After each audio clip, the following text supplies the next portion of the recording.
Тази сутрин два автобуса с ученици от училище Иван Вазов в Горна Оряховица трябва да заминат на екскурзия в Русе. Минути преди да се качат обаче, полицаи тестват шофьорите за алкохол. Пробата на един от водачите отчита 1,07 промила.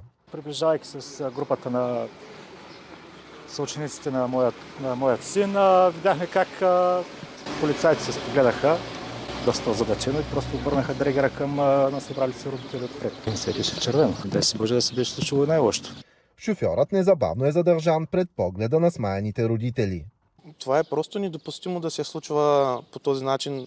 Шофьор, който знае, че ще превозва деца и да дойде в това състояние и също така той е казал, аз не съм употребил алкохол. А той видимо просто е пиян в нетрезво състояние и лъха. Уж малко подпинал весел човек, това е един бъдещ потенциален убиец. Пак казвам, на над 40 невинни деца.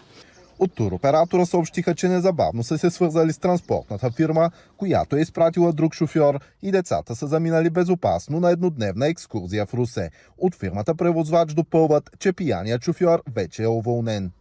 Трудовото правоотношение ще бъде прекратено. Подобно поведение е недопустимо в нашата фирма. Не мога да толерирам подобни... Аз нямам дума в речника си. Меко казано безобразие.